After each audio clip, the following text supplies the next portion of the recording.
urabyumva neza uko niko kuri nta hantu hato narinziranye n'ibyo bintu nako gina siza Jada afite ibyo yazize ku giti kiwe ahubwo giye uwamvuzemo buri afite ibyo yanjijije yajya imbere y'abanyarwanda akabisobanura akerekana proof zabyo abanza ngamenya niba ari manager wabo cyangwa se nawe niba bakoresha nk'abandi so aramutse ari manager wabo wakagombye kujya kumureba babanje kumuvugisha arakaramutse atari manager wabo ari ukubakoresha content nkuko natwe tuba tuzishaka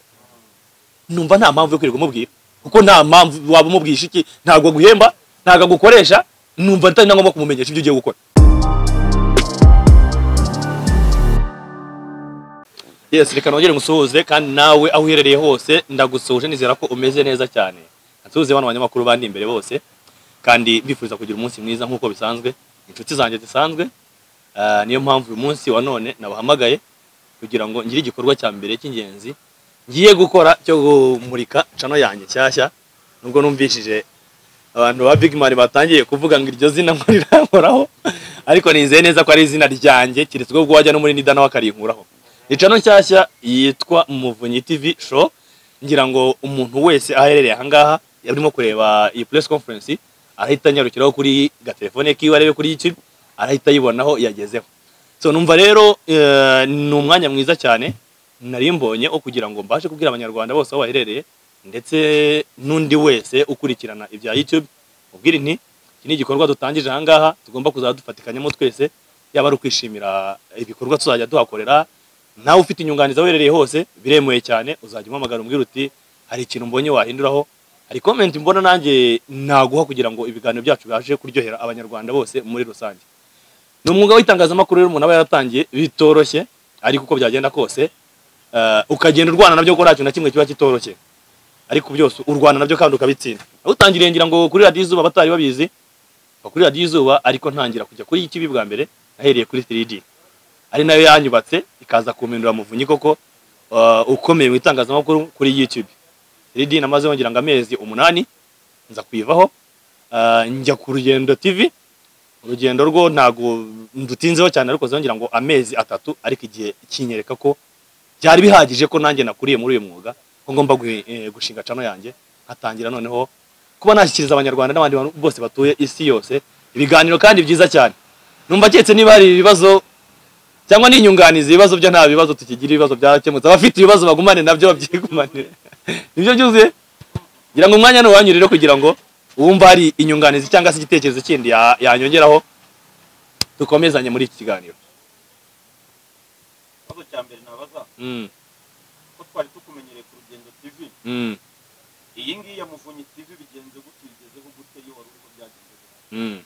so mwari mumenyereye ku Rugendo TV. Urugendo TV ntabwo yari channel yanjye bwite ku giti cyanjye nari mfitemo imigabane ariko mbona ibintu byo gukomeza gufatanya hari ukuntu bigenda bitagenda neza nicarana na nyir'urugendo mugeza igitekerezo mfite cyuko ngiye gushinga iyanjye arambwira ati nta kibazo zana kugikira uko byagenda kose ngira ngo nuko batinze no kwagera nabo mwaje mwabona mu kanya abantu bo ku Rugendo barabahageze urero kakanya ni Muvunyi TV show. Okay, amazina yitwa Muvunyi. Yego. Kubera iki wahisemo nyine gufata channel ukayita Muvunyi TV show? So nukuvuga ngo amazina yanjye nitwa Muvunyi iryo zina ndarikunda cyane. Ina mpamvu ngira ngo nabyaye n'ijyana bavangira Kristo niyo umuntu ambaje ngo yitwa nde irihita ribanguka mbere ni Muvunyi kuruta ibindi bintu byose. Nafashe umwanya rero ndatekereza ndavuga nti bamwe bafasha amazina bayita ukwabo. Vidi Frank ajya gushinga Rwanda Paparazzi ntekereza ko niko yari yabishatse.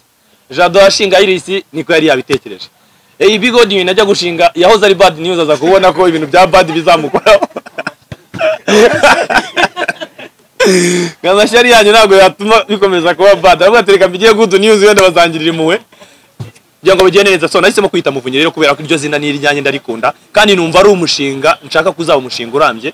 ku buryo n'unkomokaho wese azajya avuga ati ibyo byose papa ari ikintu yakoze n'umwana akazaza avuga ati reka ngere ikirenge mu cya papa ariko ndakomeza urugendo rwa Muvunyi kuri Muvunyi TV show. Ese ko usanga wenda nka IBC TV akantu ka TV show wagatekereje gute? Kubera rero ibintu byashongeye show zose ndazikunda. Ibintu byashowe urimo kuzana AB ni kuvuga ngo nyimara kubona yuko ibyo ngiye gukora akenshi na kenshi nuko entertaining abantu nako nakongeyeho kugira ngo ibe TV ariko ibe TV show. Nta kindi cyabinteye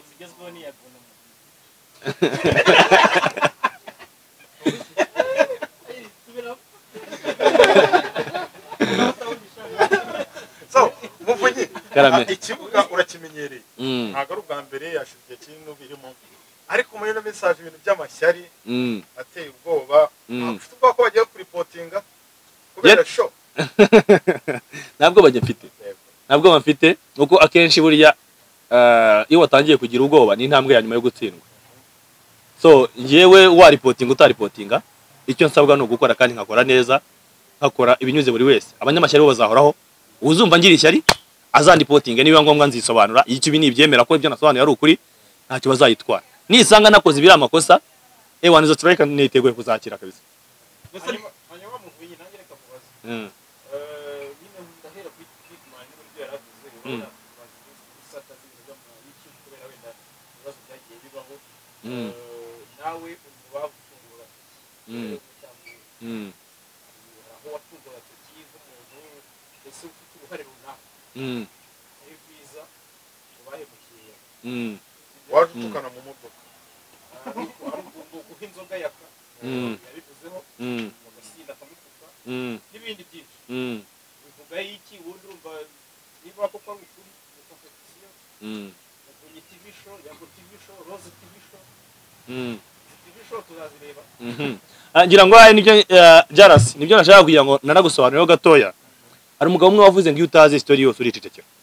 sibyo. If you doesn't know the whole story you shut up. Iyo umuntu agiye kwifata akavuga ngo waje mu modoka atari yabanza no kumenya ko iyo modoka ari irimo koko, icyo ni ikintu cya mbere. Afite ayo majwi niba yafite azayashyire ku mugaragaro bigaragare ko nanjye nari nyirimo. Ibyo turaza kuza kubigarukaho gatoya. Nibyo narimo kubwira Jaras, no kuvuga ngo ikintu cya mbere nta muntu n'umwe utazi ubwenge cyangwa se utazi kwanariza. Iyo umuntu agiye kuvuga ngo we Muvunyi ngo wazanye ngo nabajado ngo mu modoka ngo mugenda muntuka ngo mwahaye inzoga ngasinde kugira ngo nuko antuka atazi neza ko wari uri no muri iyo modoka, icyo ni icyaha cya mbere cyo gusebanya washatse wanamuregera iyo ushaka kuregana. Inshuro ya mbere twagiye Musanze tugiye muri streaming ya filme y'aba bantu b'Musanze, turagenda tugiye kubikora muri iryo joro turarayo, mu kurarayo mu gitondo turabyuka tujya kureba inyogoye. Icyo gihe rwose nani gitangaza cyari kirimo. wari wamusabye Nsaba nde? Inyogoye naramuhamagaye ndabimusaba. Yari afite umuntu ngo ni manager we ni nawe twahamagaye. Sinaga ibyo zinagiwe ngibuka. So tujyayo turagenda inyogoye turamureba nk'ibisanga nkuko wajya kureba n'undi muntu wese ufite ukiri umufashe ukamufasha. Kiganiro kigakorwa. Kiganiro turagikora tuvayo. Tuvuyeyo twagiye kureba Ndereya na Paul. Turagenda nabo tugezeyo nk'ibisanga nkuko wajya kureba umuntu hari icyo ufite umurusha uba ugomba kumufasha ukamuha. Tujya kureba yo tunagezeyo ngiye kumva ikiganiro twanagitangiye mbona Tanzania telefone. Wari umuntu sorry gatoya. Wari umuntu urimo gushaka kutuvugisha. Nisende ngo Yago arahamagaye ngarashaka ko tuvugana. Yago baravugana kuri telefone aramubwira twagiye kubareba umukecuru we uriya mushiki wa Bandereya avuga ati yaratubwiye ngo tujye tubanza tumubwire abantu nibaza hangaha. Uko ni ukuri. Ibi sinimo kubivugira imbere ya press conference. Urabyumva? Sinimo kubivugira imbere ya press conference. Okay, kubera iki yavuze ngo bajye babanza bamuhamagara ni papa wabo. Izo mpamvu zabyo ngiye kubera ko nari nzi yuko nta kindi kintu kirenze kuri ibyo. Sinshuro ya mbere nari ngiye kwa Bandereya nkiri kuri 3D nagiye inshuro zirenga 2. Nyuma yaho nagiye ndi ku rugendo nejo wundi nari nasubiye nk'umuntu wagiye Musanze ndavuga nkuko namwe mamuzi ko mukeneye content yo wagiye hano ndavuga reka manuka niyo muzi gufatika niye kugenda ncyuye ibyo muri filime gusa. Nca kwa Bandereya ni inshuti zanjye na Paul turanavugana njyayo turagenda ibyo nagomba kuba handi biba ndi kumwe na Jado rero turimo kukiganira hagati nibwo yambwiye ngo Yago ni umuhamagaye ati mbite mwaje aho ngo ati twaje kureba Bandereya na ba Paul baravugana gutyo. Jado aturi kumwe na ngo ati ndi kumwe na Muvunyi. Urabyumva? Ndabyibuka twakoze ikiganiro nk'ibisanzwe turagenda baraduherekeza nta na suite yabyo yindi. Ayo magambo rero bavuga yavugiwe mu modoka basubiye inshuro ya kabiri. Asubiyeyo ba Jado bagiye kwirebera inyagoye nk'abantu bari bavuganye nawe nk'ibisanzwe baragenda barakora na yakabajyanye sinzi n'abandi bantu bari kumwe niba ari wa mama ni wa wundi ugi mama w'abapampe na mama w'abapampe bari kumwe nawe barajyana ibyavugiyemo aho ngaho simbizi cyane ko nta yinshizwe no kubimenya giye nkora ibyanjye ibitari ibyanjye nkabireka. noneho rero kuza kumva record sikahita yifite ngo bamubwiye ngo abantu barimo bamuvunyina ba Jado ndanabyiyumvira mu ijwi rya Yago abivuga nanze gutera nawe amagambo gusa icyo nakoze namwandikiye message Yago ndabwira Yago ntago ndi muri ibyo bintu nta n'uruhare na ruto mbifitemo urabizi ko nta kibazo nagitugirana nawe aranyihorera ntiyansubiza gusa icyo nakoraga jewe cyari ukugira ngo mwereke ko nanabonye suite y'ibyo yavuze kandi ko nta hantu muriye nabyo urabyumva neza uko niko kuri nta hantu hato nari nziranye n'ibyo bintu nago gina siza Jado afite ibyo yazize ku giti cyiwe ahubwo jewe uwamvuzemo buri afite ibyo yanjijije yajya imbere y'abanyarwanda akabisobanura akerekana proof zabyo yego se ikibazo gihari niba mugenda bakavuga ngo umuntu agahamagara ngo ntabwo mwemerewe gukora ikiganiro n'umuntu byibuze mwaba mwaragiye mwabanje kumenya ko abo bantu bafite management wenda ko yaba yari manager wabo akaba abashinzwe abafite mu nshingano mukaba ari cyo kintu mutamenye wenda mukakimenya mugezeyo no kuvuga ngo ngewe kujya kubareba bakambwira ko ntemerewe gukorana n'umuntu ntabwo ngiye ibyo byambayeho ahubwo ngo byabaye ku nshuro ya kabiri nabyo ntekereza ko mwazabyibariza bayemi bo kuri 3D karibo bagiye gukoresha mu nyogoye nko kurandereya nge naragiye mvugana nabo nk'ibisanzwe turakora ahubwo telefone yakiriwe na Jado aho ngaho nanjye nkuko wenda yagashaka kwa dana zanjye atunga wenda yaza kuba zitunga baramamagaye akambwira ati aho hantu mwagiye mu biki nkaza kumenyana no kumusanza no kugira ibyo mwibariza abanza nkamenya niba ari manager wabo cyangwa se nawe niba bakoresha nk'abandi so aramutse ari manager wabo wakagombye kujya kumureba babanje kumuvugisha arakaramutse atari manager wabo ari ukubakoresha content nkuko natwe tuba tuzishaka numva nta mpamvu yo kwirirwa mubwira kuko nta mpamvu waba umubwisha iki ntago guhemba ntago gukoresha numva ntari nangomba kumumenyesha ibyo ugiye gukora cyetse niba ari ukundi kunwe mwamubizi ko ari manager wabo nge ngaba ntabizi ni inshuro ya kane nari ngiyeyo kandi izindi inshuro zose zanabanje na mbere yuko ibingibi biba nta feedback mbi ahubwo abantu baranshimiraga wakoze ku byo babakiriye samutemo nkabakira ibyo kurya ubundi yaba ari ndufaranga nkabahereza ukabona ni ibintu byiza byo gufasha abantu ariko ubundi kubera iki wumva niba wakoresheje runaka udashaka ko Jaras ajyayo udashaka ko Big Man ajyayo udashaka ko Rwanda Paparazzi Vidi Frank ajyayo ni ukubera iki utekereza ko needs zabo zose uzihaza ku buryo wumva ibyo bafite by'ibanze byose babibakemuriye niba utabibakemuriye rero reka n'abandi bagira icyo babafasha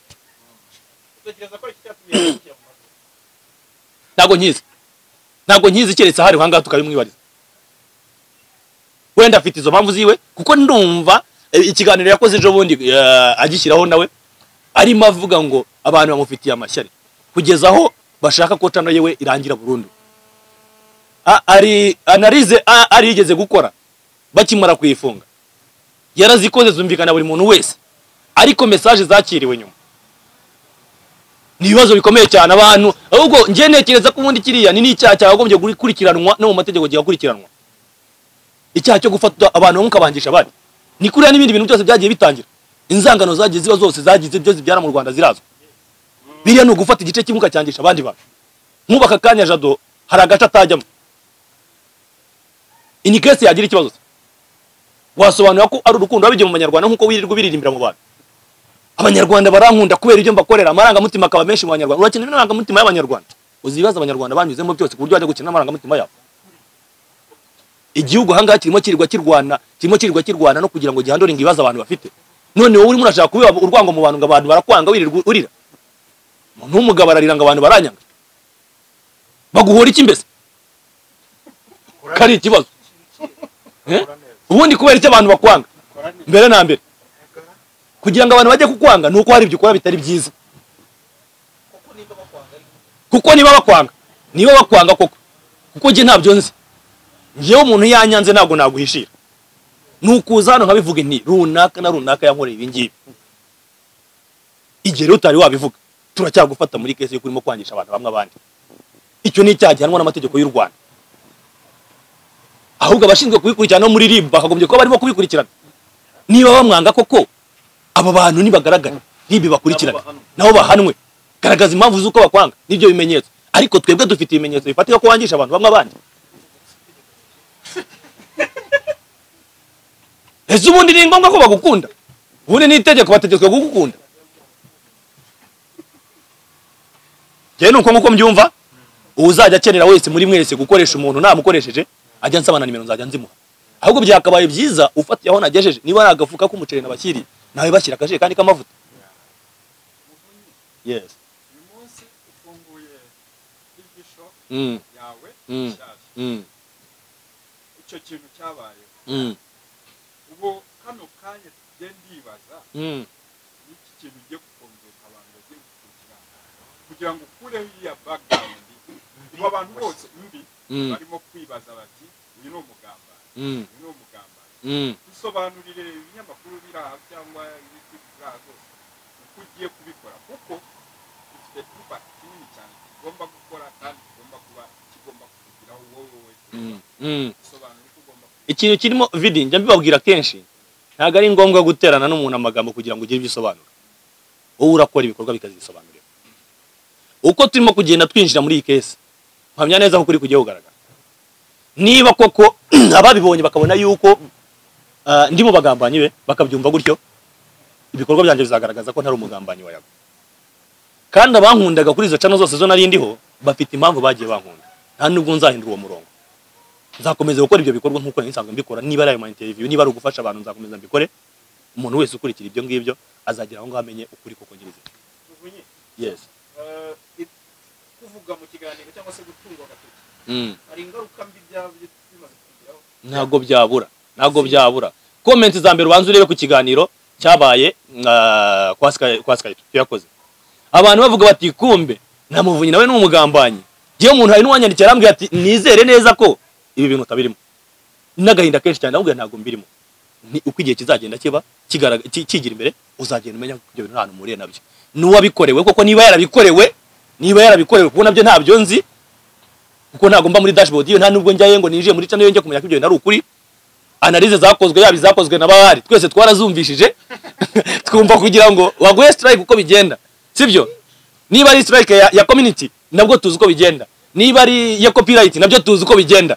ibyo byose niba byarabayeho bizagaragara no kuvanga ikintu kimwe cya mbere kirimo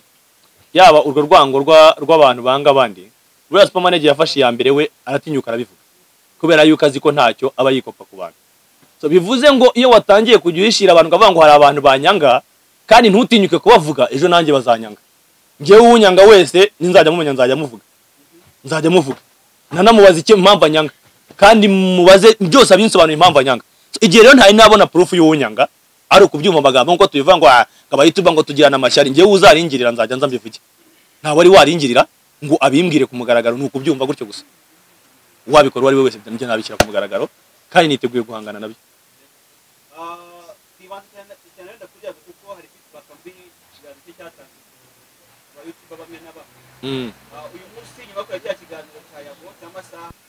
hari ubwo se dushyiraho katuni twebwe nyine abo bumva ko ari bakuru ibyo ni akazi kabo njye ntabyo nzi ntabwo ari bakuru ni bakuru bande ni bakuru bande njyewe umu YouTuber mufata nk'undi niba ushobora gukora ikiganiro kikagira 80,000 undi akagikora kikagira 5 dufite miliyoni enye zirebe internet zishobora ku accessing internet zishobora kujya kuri YouTube ubwo urumva uri mukuru se wande mu myaka niba ari mu myaka ubwo video niwe mukuru ubwo video franga niwe mu YouTuber mukuru dufite none se ndabeshya ubwo yaba ari we mukuru naho ibindi byo ntago mbizi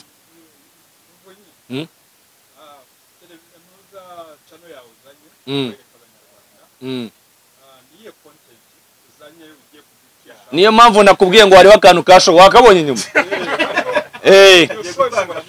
aha reka rero mubwire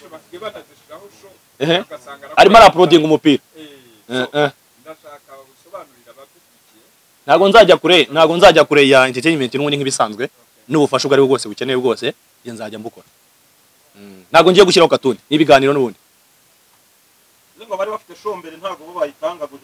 ntago nje kubakosora ahubwo nje gudufatanye ngo dufatanye duhereze abanyarwanda show abo ngabo tuyafitanye barayamfitiye njye nawe mbafitiye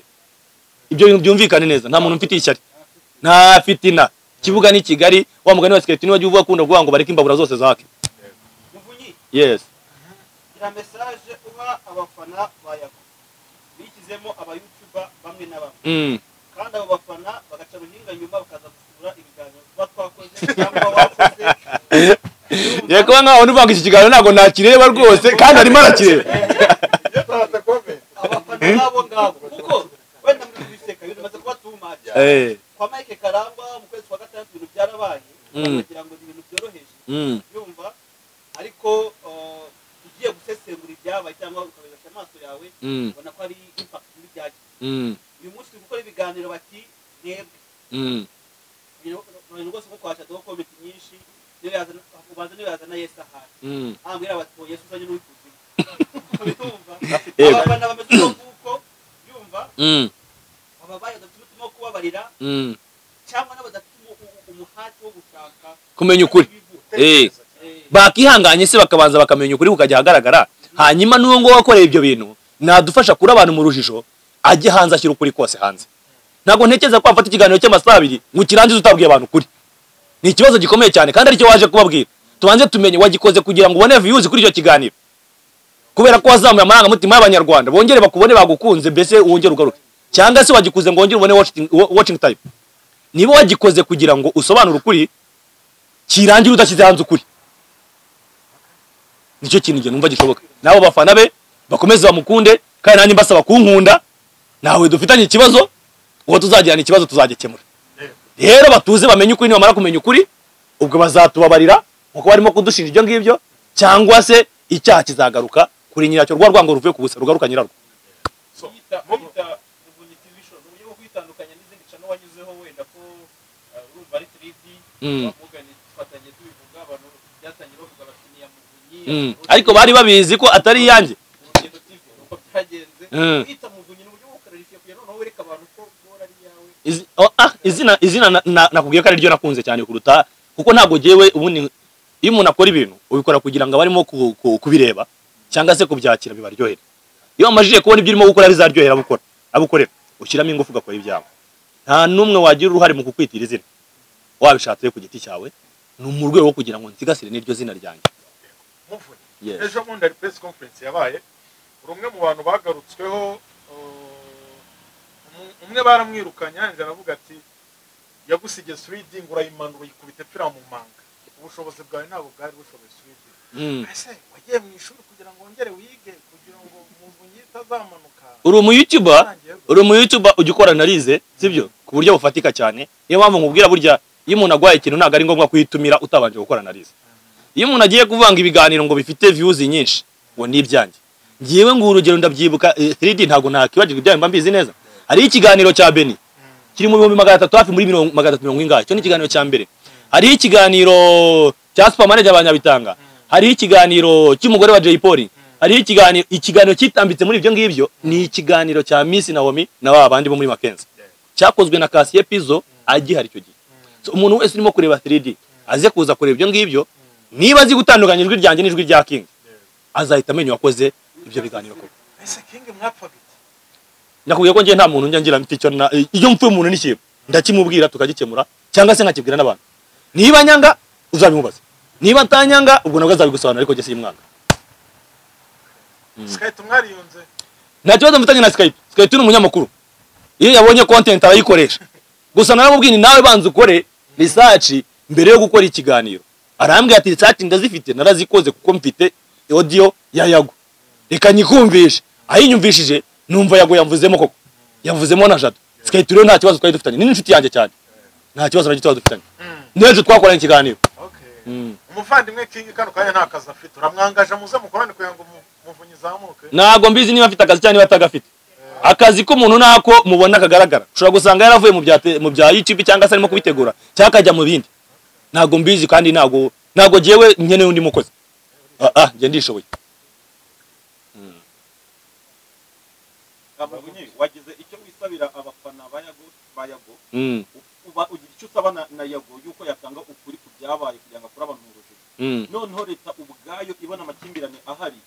urabizi amakimbirane byari ikindi kintu gikomeye nk'uko hari abanyamakuru byagiye byafekitinga ibintu yagiye avuga leta yo urayisaba iki muri iki kibazo cyane ko wenda Yago bishobora kuba ibyo byarakemutse yatanze interview ya nyuma avuga uko byagenze ariko mwebwe mwashyizwe mu majwi hari ikibazo mu gifite cy'abafana be bakirimo barabagenza bababwira nabi babatura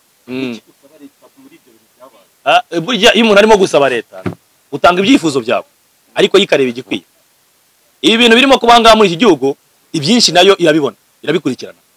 ntago ndi buze kuza kubabwira ngo nimukore iki ngiki gusa icyifuzo cyanjye yuko numva nakifuza ko bikemuka bakagombye gufatirana izi mvururu mbere yuko zigera kure kandi mpamya neza nashidikanya ko n'ubundi bigomba kuba bagomba gufatirana, kuko bitari ibyo bizakomeza bikururuke bibyara ikindi kintu kigari. Bakurikirane uwakoze ayo makosa ahanwe, nibasanga kandi nta nayabayeho uwabyise amakosa nawe akurikirana. Kuko njye ubu tuvugana aka kanya nakubwiye ko icyaha nashinja Yago ni icyo gufata abantu bamwe abangisha abandi. So gufata abafana bawe ukabangisha abandi bantu ni ikibazo gikomeye cyane.